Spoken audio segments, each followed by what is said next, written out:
girl, there are more things to life than finding a husband, okay? What's up, cousins? So I am just going to be winding down while we discuss probably one of Netflix's most anticipated rollouts of the hashtag Strong Black Leads, which is all 8 seasons of Girlfriends. So if you're interested in my 30-year-old thoughts on this 20-year-old show that I watched in 5 days, let's go. What's up, what's up? What's up, what's up, what's up? Ladies! What's up, what's up? What's up, what's up, what's up? So while I'm doing this, I am just going to be doing some nighttime skin and self-care, because if you didn't know, they recently had the 20th anniversary of the show and all 4 ladies reunited and all 4 of them look amazing. And in high-key, low-key real life, my man still got a crush on Jill Marie Jones. So I'm trying to get a piece of that fountain of youth, okay? So we're gonna be doing just my basic little prep get ready tonight. And shout out to Dr. Miracles, because they sent me this lovely robe in a PR package, as well as tons of stuff in their Strong and Healthy collection. I think this is a new collection coming out. I'm actually going to be using one of the products from the collection later on in this video. They sent me a diffuser, y'all, and I'm so excited about it. So I'm just gonna start by hopefully filling this up. I don't even know if I'm doing it right, child. I guess the water.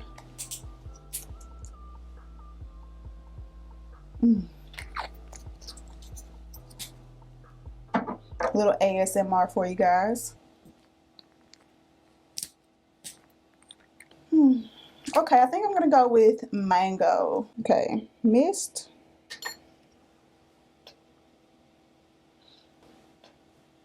Yes.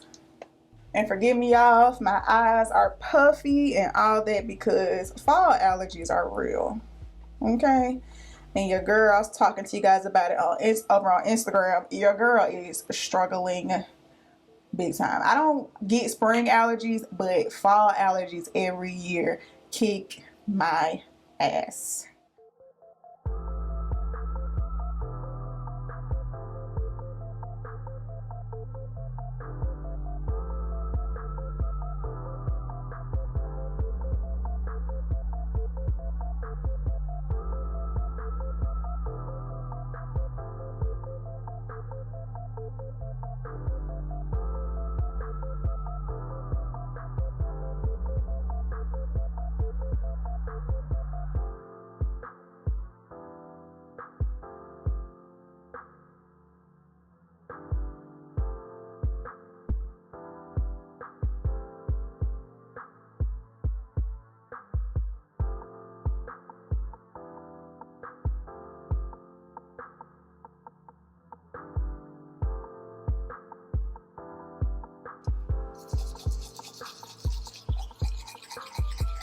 So the reason I wanted to talk to her,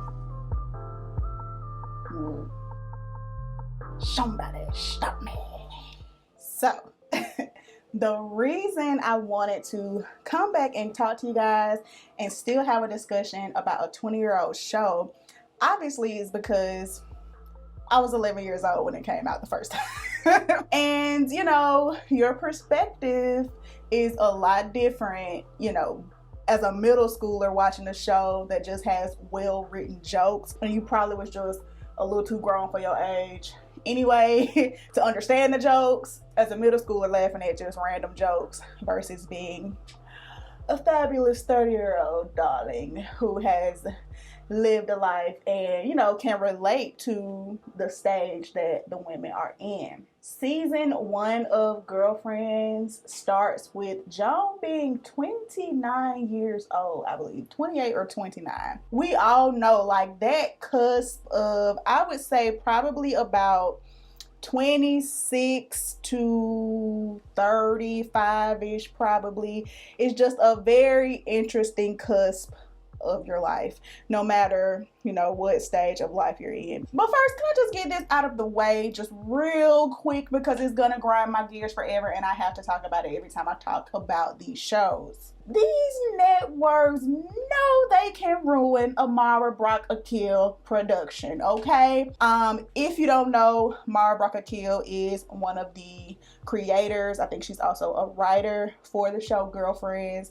She also was a creator, I believe, for Moesha, and she also was the creator of the game. So all very classic shows, you know, shows that give you that good feel good experience about the Black experience. She has done very well creating shows like that. And I'm just gonna let this mask sit because it feels so good. It's so cool. And I'll take a little bit down my neck. But one thing that I really believe is, you know, the networks doing, but one thing they love to do is cut all her shows without giving us any kind of satisfying ending, child. They did it with Moesha and Lil Miles, who is indefinitely kidnapped, and we never gonna find out who, or, well, we know who got Lil Miles, but if they ever got him back. And then the lackluster, bland way that is all of season 8, if we're just gonna be honest, but especially the way that they just cut it off with no real satisfaction other than Joan got a man and she engaged, but Joan had a man and had been engaged before, so it really didn't give me no satisfaction, you know, that she was engaged and this was supposed to be the one, because I mean, she had met her enchanted love and he still wasn't the one who finally got down the aisle with her. So I'm just gonna go ahead and put that out there before we get any deeper, that I see what you're doing to her productions and you need to stop, okay? If nothing else, I know it's been a lot of talks about them getting back together for a reunion show and all that. If nothing else, just give us one show to finish it off, child. Can we see Joan get married? Like, can we? That's all I'm asking. I mean, I know we got Dr. Rainbow Johnson and it gives us a good little look on what Joan, if Joan was a doctor, what her life looked like, but I need to see Joan Carol Clayton marry Aaron or Brock or whoever. And speaking of Brock, that's another thing. Hashtag poor Brock. Long suffering Brock. I don't want to get into all of John's relationships because we be here all day. But going back and watching Girlfriends and, you know, Joan finding her whole concept of soulmates. I remember even in middle school or maybe high school by the time we got into that season. I'm pretty sure I was in high school by the time we got to the Brock season and episodes, but I remember even in high school being really emotionally drawn and emotionally pulled by the Brock episodes, especially the episode where they do break up because they, you know, aren't on the same page as far as kids, and you know, the soundtrack and all that just tugs at you with it being her soulmate, her enchanted love. And I just remember thinking like, dang, you can meet a soulmate and you still ain't supposed to be with them? I'm not signing up for this. Again, watching it as an adult, I thought that was a very much needed storyline to have, a much needed conversation to have, because especially now in this social media realm atmosphere, everybody kind of putting their relationships out there to be relationship goals, and you know, the idea of riding or dying for your man, and everybody wanting, you know, these superstar relationships. The idea of soulmates being really kind of glamorized and not even really understood. Like, that could be a whole nother conversation, whole nother topic for a different day, on the idea of soulmates versus twin flames. They are two different things. And also the idea that you're actually supposed to have romantic love, let alone marriage, with your soulmate. So I will say that was a big just refreshing revelation going back and watching it as a 30-year-old. Just really glad that they put that in there, because it's super important to have, number one, the conversation with somebody who you feel like you're soulmates with. You need to have conversations about kids and money, kids and money, kids and money. And by money, I mean what you're making and what you're owing. You know, whether or not somebody wants to have kids is a huge, I'm not going to say red flag, but it needs to be a huge conversation because it can be a deal breaker, and you never want to be in a situation like Joan and Brock where somebody is saying, oh, I'll just have a kid for the sake of the marriage, and then that's how kids end up in situations where they aren't really nurtured and, you know, shown the amount of time and support that they need. And also on the other end, just not having kids because your partner doesn't want them, and then you end up resenting that person. So that was a very mature way, I feel like, to handle that episode. And then they just started to irritate me because I get it. It do be that kind of situation where you keep running into that person. The person keeps popping up into your life. Never really, you know, especially if it is a twin flame type of situation.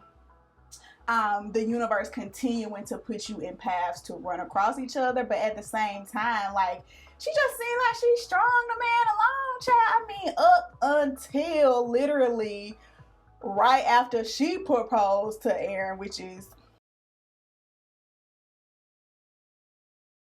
she all up in a whole nother vacation country wherever she was with Brock, and we didn't even see how she let the man down for a third time. Like, again, I say hashtag poor Brock. It's been about 10 days since this straightened, and all this is puffy, like around the roots and edges, which I was expecting. That happened when I was a straight natural back in high school.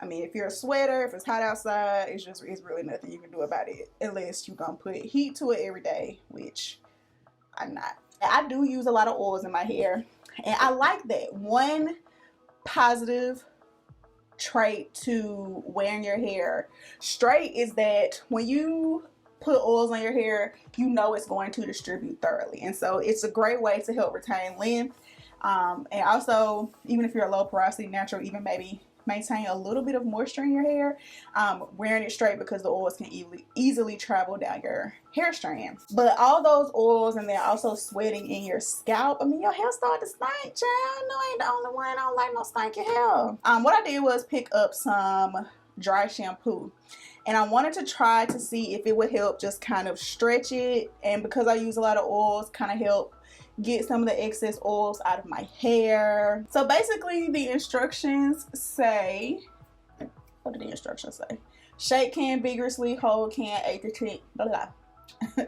Shake can vigorously, hold can 8 to 10 inches away and spray onto roots. Massage with fingertips and brush through, style as usual. So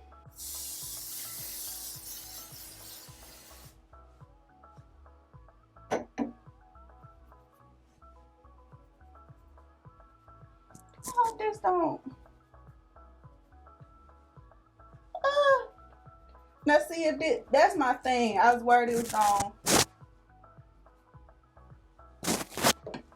That's 8 to 10 inches, I guess.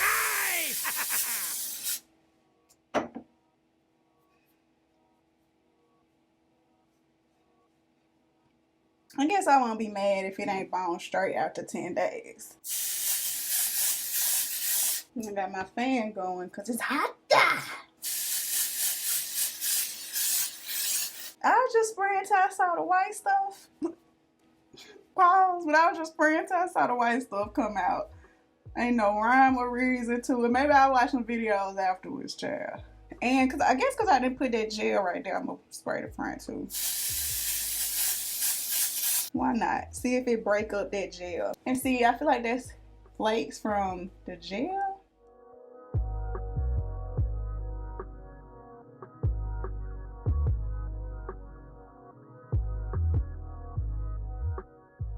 I've been wearing it in a ponytail because I love a good bouncy ponytail. And I'm just going to throw some foam rollers, about 4 foam rollers in my hair. Obviously, watching the show, I feel like all of us try to find ourselves in the characters. And we always ask ourselves, you know, which character am I most like? And when I went into watching this series, I had an idea of which character just from watching it back in the day. I thought I was most like. And then after watching it again, I kind of tried to, you know, hone down or pinpoint which character I was most like. And even being super transparent, super honest with myself, I really can't pinpoint one character that I'm like, just one character. If I'm gonna be super honest, I'm more of like a Jolene. I think I would be a healthy mixture of Joan and Lynn, and I'll tell you why. I think what Girlfriends did really well, and something that I really wasn't able to pick up on as a youngster because I hadn't developed or been around, you know, those character traits yet. What I think Girlfriends did really well was taking our worst habits, our insecurities, our worst decisions, our worst fears and outcomes, and, you know, inner thoughts that we as women have about ourselves as we enter, you know, our late 20s and 30s, and then amplified it. And it amplified it so much to an extent that it turned into satire. And you can almost laugh through the pain and laugh through, in real life, some of the most difficult situations, heartbreak, career decisions, friendships, religion, parental issues, motherhood.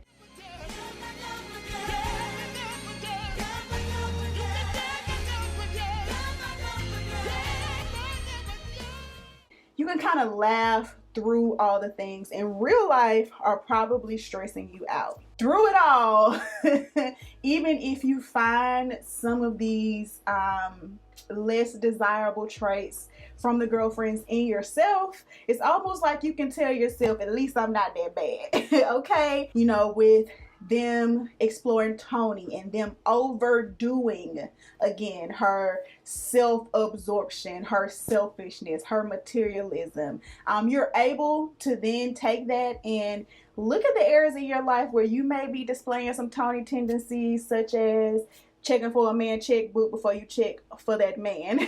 Find a little bit of Lynn where you can't really move forward because you have the fear of failure. And ultimately, I feel like that's what Lynn's struggle was. She had a very extreme fear of failure. Baby, just breathe, girl, breathe. Tony! Come on, come on. Come on. Okay, now Mike, go get the mirror. Okay. Look.